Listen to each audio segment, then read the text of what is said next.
సుమన్ టీవీలో మీ business promotions కోసం ఈ కింది నెంబర్ను సంప్రదించగలరు. నమస్తే, వెల్కమ్ టు సుమన్ టీవీ. నేను విష్ణు. ప్రస్తుతం నాతో పాటు amphi registered mutual fund distributor Giribabu గారు ఉన్నారు. సార్తో మాట్లాడదాం. గిరిబాబు గారు నమస్తే సార్. నమస్తే అండి. గిరిబాబు గారు, ఇవాల్టి ఈ పాడ్కాస్ట్ వీడియోలో ఒక చిన్న టాపిక్, ఒక సింపుల్ టాపిక్ గురించి అడగదాం అనుకుంటున్నాను సార్. గిరిబాబు గారు, ఇప్పుడు భర్త చేసిన అప్పుల గురించి కానీ, పెట్టుబడుల గురించి కానీ, అదేవిధంగా ఇన్సూరెన్స్ల గురించి భార్యకు చెప్పకుండా భర్త సడన్గా చనిపోతే ఆ తర్వాత ఏం జరుగుతుంది? ఎక్కడి నుంచి పట్టుకొస్తా బాస్ ఈ క్వశ్చన్స్ అన్ని? రియల్లీ చాలా మంచి క్వశ్చన్. రీసెంట్గా నేను ఒక 2-3 కేస్ స్టడీస్ చేశాను ఇలాంటివే. ఇది రియల్లీ చెప్పాలంటే నీడ్ ఆఫ్ ద అవర్ కూడా. ఇదే అంశాన్ని మనం ఇంకోలాగా చెప్పవచ్చు. ఎలా అంటే, మన ఇండియాలో డిఫరెంట్ ఫైనాన్షియల్ ఇన్స్టిట్యూషన్స్లో మొత్తం కలిపి 1,54,000 కోట్లు అన్క్లెయిమ్డ్గా పడిపోయింది. ఇప్పుడు బ్యాంకుల్లో అలా డబ్బు పడిపోయింది. బ్యాంకులు, ఎల్ఐసి పాలసీలు, మ్యూచువల్ ఫండ్స్, వివిధ ఫైనాన్షియల్ ఇన్స్టిట్యూషన్స్ మొత్తం కలిపి ఇండియా వైడ్గా 1,54,000 కోట్లు. అంటే మన కొన్ని చిన్న రాష్ట్రాల సంవత్సర బడ్జెట్ అది. ఇప్పుడు తెలంగాణ బడ్జెట్ 2 లక్షల కోట్లు ఉంటుంది. కొన్ని చిన్న రాష్ట్రాలకు 1,50,000 కోట్ల బడ్జెట్ ఉంటుంది. అంటే ఒక రాష్ట్రానికి సరిపడా బడ్జెట్ అంత డబ్బులు అన్క్లెయిమ్డ్, అంటే ఎవరికి చెందినయో వాళ్ళు క్లెయిమ్ చేయకుండా అలా వదిలేసిన డబ్బులు, దిక్కు మొక్కలు లేకుండా అలా పడి ఉన్నాయి, అనాథలాగా అక్కడ పడిపోయి ఉన్నాయి. అయితే ఈ విషయాన్ని పార్లమెంట్లో కూడా ఇటీవల మన ఫైనాన్స్ మినిస్టర్ గారు ప్రస్తావించి ఇలా అన్క్లెయిమ్ డివిడెండ్స్ అనేవి, ఆ డివిడెండ్స్ కావచ్చు, ఎఫ్డీస్ కావచ్చు, మ్యూచువల్ ఫండ్ కావచ్చు, ఇవన్నీ కూడా ఎవరికి వీలైతే వాళ్ళకి కరెక్ట్ వాళ్ళకి చెందాలి అని, దీనికి తగ్గ ఏర్పాట్లు చేయండి అని ఈ డిఫరెంట్ ఫైనాన్షియల్ ఇన్స్టిట్యూషన్స్కి మన ఫైనాన్స్ మినిస్ట్రీ కూడా హెడ్సప్ ఇచ్చింది. దాంతో రీసెంట్గా ఆర్బీఐ వాళ్ళు ఉద్గమ్ అని ఒక పోర్టల్ని లాంచ్ చేశారు. RBI.gov.org.in ఉద్గమ్.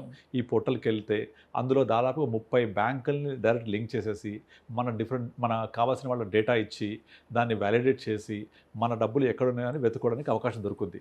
అయితే అందుకని అంత ఈజీ కాదు, చెప్పినంత ఈజీ కాదు. ఎందుకు అంటే, మన డిపాజిట్లకి ఫోన్ నెంబరు, మన బ్యాంక్ అకౌంట్స్కి ఈమెయిల్ ఐడి, నామినీ, తర్వాత పాన్ కార్డు, అవన్నీ లింక్ ఉన్న పక్షంలోనే వస్తాయి. ఇవి చెప్పినంత ఈజీ కాదు వాటిని రిట్రీవ్ చేయడం. కనుక మీరు అన్నట్టుగా ఈ డబ్బులు ఎక్కడ ఇన్వెస్ట్ చేశాను, ఎవరి ద్వారా ఇన్వెస్ట్ చేశాము, తర్వాత ఎక్కడెక్కడ చేశాము, ఎంత చేశాము, ఎప్పుడు మెచ్యూరిటీ అవుతుంది, ఈ డేటా అంతా ప్రతి ఒక్కళ్ళు వాళ్ళ యొక్క అర్ధాంగికి తప్పనిసరిగా, అంటే ఆడవాళ్ళైతే మగవాళ్ళకు, మగవాళ్ళైతే ఆడవాళ్ళకు, భర్త అయితే భార్యకి, భార్య అయితే భర్తకి తప్పనిసరిగా వాళ్ళంతటి వాళ్ళుగా డిస్క్లోజ్ చేసి ఒక ఫైనాన్షియల్ ఫైల్ క్రియేట్ చేసుకొని దాన్ని భద్రంగా ఇద్దరికి అందుబాటు ఉండే పెట్టుకుంటే తప్ప దీని పరిష్కారం లేదు. ఇప్పుడు ఉద్గమ్ పోర్టల్లోకి వెళ్ళి మీరు కనుక నాది ఫలానా బ్యాంక్లో ఉండే అని వెతకాలి అంటే ఏ బ్యాంక్లో తెలియాలిగా ఫస్ట్. మనం పేరు కొడితే ఆ పేరుతోటి కొన్ని 100,000 పేర్లు వస్తాయి. సెర్చ్ ఎలా చేస్తాం? దాంతో అంత ఈజీ కాదు. దానికి phone number, email ID, address ఇవన్నీ ట్యాగ్ అయ్యి ఉండాలి. ఉన్నాయా లేదా, నామినీ ఉందా లేదా, మనం ఎన్నిసార్లు అడ్రస్ మార్చాము, ఆ అడ్రస్ అన్నీ ఉన్నాయా లేదా, ఇవన్నీ తెలియాలి. తెలిసిన తర్వాత దాన్ని మళ్ళీ వెళ్ళి మనం క్లెయిమ్ చేసుకోవాలి, ప్రూవ్ చేయాలి. ఇంత చాలా హెడ్ఏక్స్తో ఉంటాయి. ఇక కొద్ది గొప్ప బెటర్ ఏంటంటే నామినేషన్. మీరు mutual fund nomination, bank account nomination, insurance policy nomination, demat account nomination, any financial అసెట్కి సంబంధించిన నామినేషన్ ఉంటే దాదాపుగా 90% దాన్ని ఈజీగా క్లెయిమ్ చేయడానికి అవకాశం ఉంటుంది. ఇక్కడ డిఫికల్ట్స్ ఏమొస్తాయంటే, నామినీ పేరు, రిలేషన్షిప్ అవన్నీ ప్రాపర్గా మెన్షన్ చేస్తుంటే ఈజీగా అవుతుంది. లేదు అంటే ఆ నామినీ పేరు తర్వాత పేరు మారిపోవడం, సర్నేమ్ మారడం, లేదా పెళ్లి కాకుండా అమ్మని పెట్టడము, అమ్మ ఈరోజు లేకపోవడము, భార్యను క్లెయిమ్ చేయడము, కొన్ని డిస్ప్యూట్స్ ఉండడము, ఇలాంటి విషయాల్లో అయితే ఇంకా డిజాస్టర్ ఉంటుంది. సో రీసెంట్గా మ్యూచువల్ ఫండ్ ఆంఫీ వాళ్ళు కూడా మిత్రా అని ఒక వెబ్సైట్ క్రియేట్ చేశారు. మిత్రాని ఎంఎఫ్ సెంటర్లో కూడా యాడ్ చేసేసారు. ఈ మిత్రా పోర్టల్ ద్వారా వాళ్ళ యొక్క మ్యూచువల్ ఫండ్స్ ఏవైతే ఉన్నాయో, అంటే స్పౌస్ మ్యూచువల్ ఫండ్స్, మనం దాన్ని రిట్రీవ్ చేసుకోవచ్చు. కానీ ఇక్కడ మళ్ళీ కండిషన్ ఏంటి? పాన్ లింక్ అయి ఉండాలి, ఈమెయిల్ ఐడి లింక్ అయి ఉండాలి, ఫోన్ నెంబర్ లింక్ అయి ఉండాలి, అన్నీ ఉంటేనే రిట్రీవ్ చేస్తుంది. కనుక ఇది మనకు చెప్పకుండా మనతో ఉన్నవాళ్ళు చనిపోతే పడే ఇబ్బంది కంటే ముందుగానే దాన్ని మొత్తం ఇద్దరికి, వైఫ్ అండ్ హస్బెండ్కి, వీలైతే పిల్లలకి, వీలైతే కుటుంబ సభ్యులందరికీ డిస్క్లోజ్ చేసి ఒక ఫైల్ క్రియేట్ చేసుకొని ఒక దగ్గర పెట్టడం అనేది అన్నిటికంటే బెస్ట్ వే. అంటే చేతులు కాలాకి ఆకులు పట్టుకోవడం కంటే కూడా ముందు నుంచే డిస్క్లోజ్ చేసి వాళ్ళకి చెప్పడం జరిగినప్పుడు, వాళ్ళకు మనం లేని రోజు ఈ యొక్క మన సేవింగ్స్ ఎవరి కోసం చేస్తాం? అవన్నీ మన వాళ్ళ కోసం కదా. మరి వాళ్ళకి చెందాలి కదా. చెందాలన్నప్పుడు టర్మ్ పాలసీస్ ఉంటాయి. ఆ టర్మ్ పాలసీ ఖచ్చితంగా చెప్పాలి అందరికీ. టర్మ్ పాలసీ అన్నిటికంటే ముఖ్యమైనది.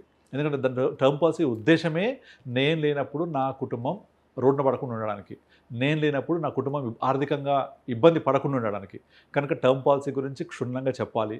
అది ఎవరి ద్వారా తీసుకున్నాము, ఏదైనా ఆన్లైన్ పోర్టల్లో తీసుకున్నామా, అడ్వైజర్ ద్వారా తీసుకున్నామా, ఆ డీటెయిల్స్ కూడా మెన్షన్ చేయాలి. చేసినట్టయితే దాని నామినీ పర్ఫెక్ట్ ఉందా లేదా ఎప్పటికప్పుడు చెక్ చేసుకోవాలి. అడ్రస్ ఏమైనా చేంజ్ ఉంటే చేంజ్ చేసుకోవాలి. ఇవన్నీ చేంజ్ చేసుకొని మనం ఎప్పటికప్పుడు మనకు అందుబాటులో పెట్టుకుంటే రేపు పొద్దున ఏదైనా జరిగినప్పుడు ఆ నామినీస్ క్లెయిమ్ చేయడానికి ఉపయోగపడుతుంది. మనము చేసేదే కుటుంబం ఇబ్బంది పడకుండా, అలాంటిది ఆ కుటుంబానికి చెప్పకపోతే ఇబ్బంది అవుతుంది కదా. దీనికోసం మేము ఏం చేస్తామంటే, మేము ఒక యాప్ యూజ్ చేస్తాము, వెల్త్ ఎలైట్ అని. ఆ యాప్లో అన్ని రకాల ఇన్వెస్ట్మెంట్స్కి సంబంధించిన ట్యాబ్స్ ఉంటాయి. అందులో అది ఇన్వెస్టరే సొంతంగా వాళ్ళు ఆ ట్యాబ్ ద్వారా అందులో వాళ్ళు అప్డేట్ చేసుకోవచ్చు.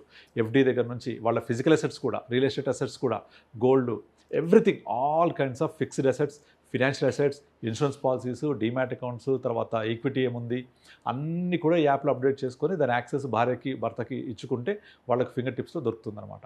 సో అలా అన్నిటికంటే ఇంపార్టెంట్ ఏంటంటే ఇవన్నీ ఇచ్చినప్పుడు email ID, phone number access కూడా ఉండాలి. నేను చాలా కేసెస్ చూస్తూ ఉంటాను. వాళ్ళ దగ్గరికి వెళ్ళి ఇట్లా మీ హస్బెండ్ చనిపోయారంటే మీ ఈమెయిల్ ఐడి యాక్సెస్ ఉందా అంటే ఉండదు. వాళ్ళకు బయోమెట్రిక్తో ఓపెన్ కాదు ఫోను. యాపిల్ ఫోన్ ఉంటే ఇంకా డిజాస్టర్ ఉంటుంది. వేరే ఫోన్ ఉంటే కూడా వాళ్ళు యాక్సెస్ చేయలేకపోవడం వల్ల ఆ ఫోన్ పోతే ఇంకా మీకు రిట్రీవ్ చేయడం చాలా కష్టమైపోతుంది. ఫస్ట్ ఆఫ్ ఆల్ ఎప్పుడు ఈజీ అవుతుంది, నీకు డేటా మీ దగ్గర ఉంటే. ఆ డేటా లేని రోజు చాలా ఇబ్బంది అవుతుంది. ఆయన ఎక్కడ పెట్టాడో తెలియదు. ఆ పెట్టింది మనం పట్టుకోవాలంటే దానికి డిఫరెంట్ మార్గాలు ఉంటాయి. అది ఎలా చేయాలో తెలియదు చాలామందికి. కనుక ఇప్పుడు మన ఫైనాన్షియల్ ఇన్వెస్ట్మెంట్స్ అనేవి చాలా కాంప్లికేట్ అయిపోతున్నాయి రోజు రోజుకి. ఒకప్పుడు ఏముండేవి, పోస్ట్ ఆఫీసు, బ్యాంకు, ఇన్సూరెన్స్ పాలసీలు, లేదా రియల్ ఎస్టేట్, ఇంతే, గోల్డ్ ఇంట్లో ఉంటుంది. ఇప్పుడు అలా కాదు. ఫినాన్షియల్ ఇన్వెస్ట్మెంట్స్ ఉన్నాయి, చాలా రకాలు వచ్చేసాయి. డిమాట్ అకౌంట్స్, ట్రేడింగ్ అకౌంట్స్, దాంట్లో డిఫరెంట్ బాండ్స్ అని, డిఫరెంట్ ఇన్వెస్ట్మెంట్స్, తర్వాత క్రిప్టో కరెన్సీ చేస్తుంటారు చాలామంది, తర్వాత కొన్ని రకాల బాండ్స్ కొంటూ ఉంటారు థర్డ్ పార్టీ యాప్స్ ద్వారా. ఇవన్నీ కూడా వాళ్ళ ఫోన్లో ఈజీగా అయిపోతుంటాయి కదా. మనం ఫోన్ని యాక్సెస్ చేయగలగాలి. అంటే ఇవన్నీ జరిగిపోయిన తర్వాత పడే కష్టాలు ఇవన్నీ. దానికంటే ముందే ఒకరికొకరు డిస్కస్ చేసుకుని పెట్టుకుంటే అన్నిటికంటే ఈజీగా ఉంటుంది. సో ఇప్పుడు గిరిబాబు గారు ఇందాక మీరు ఒక యాప్ అన్నారు. అంటే ఇప్పుడు యాప్ అనేది అందరికీ దాని గురించి నాలెడ్జ్ ఉండకపోవచ్చు, అందరికీ దాన్ని ఎలా ఉపయోగించుకోవాలో తెలియదు కాబట్టి, సో భర్త కానీ భార్య కానీ వాళ్ళు చేసిన పెట్టుబడుల గురించి డైలీ ఏదైనా ఒక డైరీలోనో ఏదైనా బుక్లో కూడా రాసి పెట్టుకుంటే మంచి ప్రయోజనకారిగా ఉంటుంది కదా.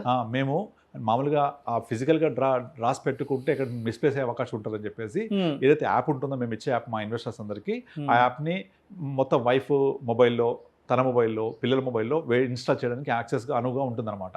అందులో యాడ్ చేసినప్పుడు ఆటోమేటిక్గా మన ఆస్తులు ఎలా పెరుగుతున్నాయి, ఇన్వెస్ట్మెంట్స్ ఎలా వెళ్తున్నాయి అన్నీ ఒక దగ్గర కళ్ళకు కనపడినట్టు కనిపిస్తాయి. పోర్టల్కి వెళ్తే పోర్టల్లో కనిపిస్తాయి. ఇవి సొంతంగా ఇన్వెస్టర్ చేసుకోవచ్చు ఆ యాప్ ద్వారా. వాళ్ళు చేసే మ్యూచువల్ ఫండ్ మాత్రమే ఆ యాప్లోకి ఆటోమేటిక్గా పుల్ అవుతాయి.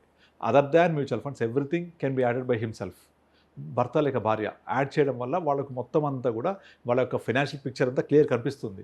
నా దగ్గర ఇంత ఆస్తి ఉంది, ఇంత రియల్ ఎస్టేట్ అసెట్స్ ఉన్నాయి, ఇంత ఫిక్స్డ్ డిపాజిట్స్ ఉన్నాయి, మ్యూచువల్ ఫండ్స్ ఎన్ని ఉన్నాయి, ఈక్విటీ మార్కెట్ ఎంత ఉంది, అదర్ ఇన్వెస్ట్మెంట్స్, బాండ్స్ ఎంత ఉన్నాయి, పోస్ట్ ఆఫీస్ ఎంత ఉన్నాయి, ఎఫ్డీస్ ఎంత ఉన్నాయి, తర్వాత ఇన్సూరెన్స్ పాలసీస్ ఏమేమి ఉన్నాయి, హెల్త్ పాలసీస్, ఇవన్నీ ఒక దగ్గర ఉంటే ఒకసారి ఇమాజిన్ చేయండి ఎంత ఈజీగా ఉందో మాట్లాడుకోవడానికి కానీ చెప్పడానికి కానీ.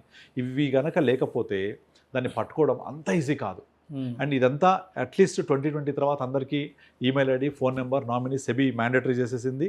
మనకు అన్ని ఈజీగా ఉన్నాయి. కానీ 2010, 2005 ఆ టైం ఇన్వెస్ట్మెంట్స్ అయితే ఇన్వెస్టర్ ఉన్నా కూడా పట్టుకోవాలంటే కష్టమైపోద్ది. ఎందుకంటే దానికి పాన్ లింక్ లేదు, ఈమెయిల్ లింక్ లేదు, ఫోన్ నెంబర్ లింక్ లేదు, చాలా డిజాస్టర్ అవుతుంది. అలా కాకుండా ఎప్పుడు ఇన్వెస్ట్ ఉన్నప్పుడే, అలా కాకుండా మన ఇన్వెస్ట్మెంట్స్ ఏమున్నాయి అన్నిటి కూడా pan, phone number, email ID, nominee link చేసుకొని మన కంట్రోల్లో పెట్టుకొని ఉంచుకొని దాన్ని అంతా కూడా ఒక ఫైల్, మీరు అన్నట్టుగా ఒక ఫైల్ చేసుకొని ఆ ఫైల్ని మనకు అందరికీ అందుబాటులో ఉండే బీరువాలో కానీ ఎక్కడైనా పెట్టుకొని భద్రపరచుకోవాలి. అప్పుడు అలా చేసుకుంటే ఏమవుతుందంటే ఇద్దరికి యాక్సెస్ ఉంటుంది కాబట్టి ఏదైనా జరిగినప్పుడు తెలుస్తుంది. కానీ ఇక్కడ విచిత్రం ఏంటంటే ఈ టాపిక్ మాట్లాడాలంటే వైఫ్ అండ్ హస్బెండ్ ఇద్దరు ఇష్టపడరు. చాలా కేసులు అసలు ఫస్ట్ ఇద్దరు కూర్చొని మాట్లాడుకోరు. చాలా కుటుంబాల్లో భార్య భర్త ఇద్దరు కూర్చొని నువ్వు లేకపోతే నేనుంటా, నువ్వు లేకపోతే నేనుంటా, ఇవన్నీ ఎమోషనల్గా బాగుంటాయి అనుకోవడానికి. కానీ రేపు పొద్దున ఏదైనా జరిగినప్పుడు ఆ భార్య అశక్తురాలు అయిపోద్ది. తనకి ఎవరు వచ్చి హెల్ప్ చేసే పరిస్థితి ఉండదు. ఎవరికి డిస్క్లోజ్ చేయాలో తెలియదు, ఎవరికి చెప్తే ఏమైందో తెలియదు, ఎవరికి చెప్పాలి తోబుట్టులో చెప్పుకుంటారు, అమ్మ నాన్న చెప్పుకుంటారు. వాళ్ళకు నాలెడ్జ్ ఉండాలి ఈ ఫీల్డ్లో. కనుక ఎవరికి బంధువులకు చెప్తే ఏమైద్దో అని వాళ్ళు దాన్ని చెప్పలేక, దాన్ని రిట్రీవ్ చేయలేక చాలా ఇబ్బంది పడుతూ ఉంటారు. కనుక భార్యాభర్తలు కూర్చొని ఈ విషయాలు మాట్లాడుకొని మనం ఇలా ఉంది, రేపు పొద్దున ఏదైనా జరగవచ్చు. లైఫ్ అంటేనే అన్సర్టనిటీ. అలా అన్సర్టనిటీ అయినప్పుడు నువ్వు ఇబ్బంది పడకుండా ఈ భద్రతగా చేశాను నేను. సేమ్ వైఫ్ ఆల్సో, నేను ఇక్కడిక్కడ ఇన్వెస్ట్ చేశాను, నేను సంపాదించే డబ్బులో ఇలా చేశాను, నేను కూర్చోబెట్టి మాట్లాడుకుంటే ఎంత హ్యాపీగా ఉంటుందో ఆలోచించండి. రైట్. ఇప్పుడు గిరిబాబు గారు ఇప్పుడు ఇన్వెస్ట్మెంట్స్కి సంబంధించి ఇట్లాంటి ఏదైనా వాటిని ఎలా ట్రాక్ చేయాలి ఏంటన్నది అంటే అతనికి సంబంధించిన ఫైనాన్షియల్ మేనేజర్ ఎవరు, వెల్త్ మేనేజర్ ఎవరు ఏంటనేది వాళ్ళని పట్టుకుంటే ఈజీగా ట్రాక్ చేసుకోవచ్చు. అంటే వాళ్ళ ఈక్విటీ ఇన్వెస్ట్మెంట్స్ ఎక్కడున్నాయి, మ్యూచువల్ ఫండ్ ఇన్వెస్ట్మెంట్స్ ఎక్కడున్నాయి, వాళ్ళ పీపీఎఫ్కి సంబంధించి ఏంటన్నది అంటే ఆ ఫ్యామిలీకి సంబంధించిన వెల్త్ మేనేజర్ ఎవరున్నారో వాళ్ళని పట్టుకోగలిగితే ఆల్మోస్ట్ అన్ని కూడా మనం జరుగుద్ది, తెచ్చుకోవచ్చు. కానీ గిరిబాబు గారు ఇప్పుడు చాలామంది మగవాళ్ళు ఏం చేస్తుంటారంటే రియల్ ఎస్టేట్లు ఇన్వెస్ట్మెంట్స్ చేస్తుంటారు. అంటే ఎక్కడో ఊరవతలో పక్క ఊర్లోనో ఇంకో ఊర్లోనో చిన్న చిన్న స్థలాలు పొలాలను కొనిపెట్టుకో ఉంటారు సార్. అవును అవును. అవేంటంటే సర్లే రేపటి రోజు మంచి రేట్ వచ్చిన రోజు ఇంట్లో భార్యకో పిల్లలకో చెప్దాం అనుకుంటారు. ఏదో తక్కువకి వచ్చిందని ఒక 5 లక్షలకో 10 లక్షలకో ఏదో ఒక చిన్న ఒక స్థలం కొని పెట్టుంటారు, ఎప్పుడైనా చెప్దామని అనుకుంటారు. బట్ ఈ లోపల ఏదన్నా జరిగి చనిపోయిన తర్వాత డిజాస్టరే కదా. సరే ఈ రోజు 5 లక్షలకో 10 లక్షలకో కొన్నాడు, చనిపోయాడు, ఒక 5-10 ఏళ్ళ తర్వాత అది 1 కోటి 2 కోట్లు అయి ఉంటుంది. అప్పుడు అనవసరంగా ఆ ఫ్యామిలీ ఆ ప్రాపర్టీని అసెట్ని మిస్ అయినట్టే వాళ్ళు ఆ యొక్క భర్త సంపాదించిన సంపాదనని వాళ్ళు అనుభవించలేనంటే కదా. అది ఎవరికి లోకల్కి పోద్ది అది. అవును, ఇదొకటే కాదు, అప్పుల విషయంలో కూడా తను ఎక్కడెక్కడ తెచ్చాడో అవన్నీ కూడా వాళ్ళు వస్తారు చనిపోయిన తర్వాత. ఎవరెవరికి ఇచ్చాడో తీసుకున్న వాళ్ళు ఎవరు రారు, తిరిగి రారు. కనుక ఎట్టి పరిస్థితుల్లో నేను ఉద్గమ్ అనే ఒక పోర్టల్ ద్వారా ఆర్బీఐ దగ్గర నుంచి అన్ని బ్యాంకులు రిట్రీవ్ చేయనే తీసుకోవచ్చు, మిత్రా ద్వారా మ్యూచువల్ ఫండ్ పట్టుకురావచ్చు, తర్వాత ఈకాస్, ఎన్ఎస్డిఎల్, సిడిఎస్ఎల్ స్టేట్మెంట్స్ వస్తాయి ఈమెయిల్కి. ఎన్ఎస్డిఎల్ వాళ్ళది ఈకాస్ వస్తుంది, సిడిఎస్ఎల్ వస్తుంది, ఇవన్నీ వస్తాయి, అన్ని దగ్గర ఉంటాయి, పట్టుకోవచ్చు. కానీ ఇవన్నీ ఎప్పుడు జరుగుతాయి? డేటా అంతా మనకు అవైలబుల్ ఒక దగ్గర ఉండి, భార్యకి భార్య భర్త తెలిసి ఎక్కడ పెట్టారో తెలిస్తే ఉన్నంత ఈజీగా. ఒకరు తెలియకపోతే, అసలు ఎక్కడనో తెలియకపోతే ఊహించండి, అంత అరచేతిలో వైకుంఠంలాగా అయిపోతుంది. కానీ ఇది అన్నిటికంటే ఇంపార్టెంట్ ఏంటంటే ఏ ఇన్వెస్ట్మెంట్ చేసినా కూడా తప్పనిసరిగా భార్యకి భర్తకి ఖచ్చితంగా మీరు డిస్క్లోజ్ చేయాలి. ఫస్ట్ డిస్క్లోజ్ చేసి ఇద్దరు కూర్చొని మాట్లాడుకొని ఈ ఇన్వెస్ట్మెంట్ పలానా పర్పస్ కోసం చేస్తున్నాను. ఇన్వెస్ట్మెంట్ అంటే ట్రేడింగ్ చేయడం కాదు, ఇన్వెస్ట్మెంట్ అంటే గోల్ రీచ్ అవ్వడం, ఇన్వెస్ట్మెంట్ అంటే వెల్త్ క్రియేట్ చేయడం, ఇన్వెస్ట్మెంట్ అంటే మన యొక్క ఫ్యూచర్ లైఫ్ని సేఫ్ చేసుకోవడం. సో ప్రతి ఒక్క ఇన్వెస్ట్మెంట్కి ఒక నిర్దిష్టమైన ఒక లక్ష్యం ఉంటుంది. మ్యూచువల్ ఫండ్ చేస్తానంటే retirement planning, children education. Insurance policy చేశానంటే నేను లేకపోతే ఆర్థికంగా ఉండడానికి. ఇన్వెస్ట్మెంట్ మ్యూచువల్ ఫండ్స్లో చేశాము అంటే వెల్త్ క్రియేషన్ కూడా ఉపయోగపడుతుంది. స్టాక్స్లో కొన్నామంటే ఆ స్టాక్ మార్కెట్ హిస్టరీతో పాటుగా నేను కూడా గ్రో అవుతానని. ఇలా చేస్తూ వెళ్ళి వాటన్నిటిని భార్యకి లేక భర్తకి చెప్పుకుంటూ వెళ్తే డెఫినెట్లీ వాళ్ళ యొక్క పర్సనల్ రిలేషన్షిప్ బాగుంటుంది, వాళ్ళ యొక్క ఇన్వెస్ట్మెంట్ జర్నీ బాగుంటుంది, ఒక మంచి వెల్త్ క్రియేషన్ కూడా అవుతుంది. అలా కాకుండా నేను చేసినవన్నీ వాళ్ళు చెప్పాలా, నేను చేసిన చెప్పకపోతే ఏమవుతుంది, ఇది నాది, నా డబ్బులు పోతే నేనే కదా అనుకుంటే మాత్రము అది రేపు పొద్దున వాళ్ళకు చెందకపోతే అది ఎవరు తిన్న ఆస్తి కాకుండా పోతుంది. ఇంకొక ప్రాబ్లం ఏంటంటే ఇక్కడ రియల్ ఎస్టేట్ అసెట్స్లో అయితే మీకు ప్రాపర్గా ఫ్యామిలీ సర్టిఫికేట్ రాకపోతే, ఇంకా తోబుట్టువులు లేకపోతే ఏమైనా చిన్న డిస్ప్యూట్స్ ఉన్నాయంటే ఆ కష్టాలు వర్ణాతీతం. ఇక డిస్ప్యూట్స్ ఉంటాయి. అందుకనే ప్రాపర్గా ప్రతి ల్యాండ్ కానీ, ఫిక్స్డ్ ప్రాపర్టీ కానీ, ఇల్లు కానీ ఏదైనా సరే మొత్తం రిజిస్టర్ చేసుకొని తన పేరు మీద లేక వైఫ్ పేరు మీద అన్ని డాక్యుమెంట్స్, ఒక ఒరిజినల్స్ అన్ని కూడా ఒక దగ్గర పెట్టి వైఫ్కి అప్పచెప్తే అప్పుడు కొంతవరకు సేఫ్ అవ్వచ్చు. సో గిరిబాబు గారు, అంటే మనం చాలా సందర్భాలలో చాలా సిచ్యువేషన్స్ చూస్తుంటాం. బంధువులు ఎవరైనా సడన్గా రాత్రి ఏదైనా హార్ట్ అటాక్ వచ్చి చనిపోతాను, రోడ్ యాక్సిడెంట్ చనిపోతే వెరీ కామన్ అది. ఫర్దర్గా ఏదైనా అప్పుల గురించి ఏమ్మా ఆయన ఏమైనా చెప్పాడంటే, ఆయన నాకేం చెప్పలేదమ్మా, ఆయన ఎక్కడ కొనిపెట్టాడు, ఏం కొనిపెట్టాడో, లేకపోతే ఎవరికి అప్పులు ఇచ్చాడో మాకు చెప్పలేదు, ఆయన ఈ రోజు చెప్పలేదంటే ఇదే ఉంటుంది సార్. అవును, ఎన్ని సంవత్సరాలు గడిచిన ఇలాంటి సమాధానం వస్తుంది అన్ని ఫ్యామిలీస్ నుంచి. రీసెంట్గా ఒకటి మన ఒక మ్యాగజైన్లో చదివా నేను. ఒక చార్టర్డ్ అకౌంటెంట్ వాళ్ళ హస్బెండ్ చనిపోతే ఆ మొత్తం అన్ని అసెట్స్ అన్ని రిట్రీవ్ చేయడానికి ఆమె పడ్డ కష్టాలంతా కూడా ఆర్టికులేట్ చేసింది. మనీ లైఫ్ సంథింగ్ ఒక మ్యాగజైన్లో చూసాను నేను. అసలు లిటరల్లీ చదివిన తర్వాత ఒక చార్టర్డ్ అకౌంటెంట్ అయ్యుండి, ఒక హైలీ ఎడ్యుకేటెడ్ ఫ్యామిలీ అయ్యుండి, అతను చేసిన ఇన్వెస్ట్మెంట్స్, సేవింగ్స్ అన్నీ కూడా డిస్క్లోజ్ చేయకపోవడం వల్ల వాటన్నిటిని రిట్రీవ్ చేసి ఒక దగ్గర పెట్టి తను అన్ని మళ్ళీ ఒక లైఫ్ని నార్మల్గా లీడ్ చేయడానికి పడ్డ కష్టం అంత ఇంత కాదు. ఇంకో ప్రాబ్లం ఏమవుతుంది, ఎమోషనల్ లాస్ అవుతుంది. ఫస్ట్ భర్త లేక భార్య కూలిపోతే ఎమోషనల్ లాస్, అవన్నీ దిగమింగుకొని ఇవన్నీ చేయడం అంత ఈజీ కాదు. కనుక మనము ఇందాక నేను చెప్పినట్టు చేతుగాలింత ఆకులు పట్టుకునే బదులు ముందు నుంచే డే 1 నుంచే యంగ్స్టర్స్ కానీ, లేదంటే ఆల్రెడీ ఇన్వెస్ట్ చేసిన వాళ్ళు కానీ అన్నీ ఒక పేపర్లో ఆర్టికులేట్ చేసి ఒక డైరీలో రాసి దాన్ని భద్రంగా పెట్టుకోవాలి. మా వాళ్ళంటూ కన్సల్ట్ చేస్తే మేము ఏం చేస్తామంటే యాప్ ఇచ్చేసి అందులో యాడ్ చేయడానికి స్కోప్ ఇస్తాం. అలాగా చేయడం కానీ ఏదో ఒక రూపంలో ఇద్దరికి తెలిసేలాగా ఉంటే వాళ్ళ లైఫ్ చాలా ఈజీగా స్మూత్ ఆన్గోయింగ్ ఉంటుంది. ఇన్ కేస్ ఆఫ్ ఏదైనా అయితే కూడా కనుక డెఫినెట్లీ ప్రతి ఒక్కళ్ళు కూడా తప్పనిసరిగా ఈ యొక్క అంశాన్ని దృష్టి పెట్టుకొని వాళ్ళ యొక్క ఇప్పుడు ఈ వీడియో చూసిన తర్వాత అయినా సరే వాళ్ళ యొక్క మొత్తం అసెట్స్, లయబిలిటీస్, ఇన్వెస్ట్మెంట్స్ అన్నీ ఒక దగ్గర ప్లాన్ చేసి పెట్టుకుంటే వాళ్ళకి ఎంత పీస్ఫుల్ ఉంటుందో అర్థం చేసుకోండి. ప్లస్ నా యొక్క ఇన్వెస్ట్మెంట్ జర్నీ ఇలా ఉంది, నా ఫ్యూచర్ కూడా ఇలా ఉంటుంది అని ఒక క్లారిటీ వచ్చేస్తుంది వాళ్ళకు. పేపర్లు ఉంటేనే కదా. బడ్జెట్ అంటే ఏంటి? పేపర్ మీద అప్పులు ఆస్తులు రాసుకోవడమే, దాంతో మనకు వచ్చే ఇన్కమ్ ఎంత, ఖర్చులు పోను ఎంత మిగులుతుంది, అదంతా క్లారిటీ వచ్చేస్తుంది. Thank you sir, thank you so much Giribabu గారు. సో మనం ప్రతిరోజు చూసే, చాలా కుటుంబాల్లో చూసే సమస్య ఏదైతే ఉందో, అంటే భర్త తాను చేసిన అప్పుల గురించి కానీ, లేదంటే వివిధ రకాల ఇన్వెస్ట్మెంట్ల గురించి కానీ, అదేవిధంగా ఆ కుటుంబం కోసం తీసుకున్నటువంటి ఇన్సూరెన్స్ల గురించి, మరి భర్త భార్యకు చెప్పకుండా చనిపోతే ఆ తర్వాత ఎటువంటి ఇబ్బందులు ఎదుర్కోవాల్సి ఉంటుంది, ఫర్దర్గా ఆ కుటుంబం ఎటువంటి సిచ్యువేషన్ ఫేస్ చేయాలనే గురించి చక్కగా తెలియజేశారు. Thank you so much sir. Thank you అండి.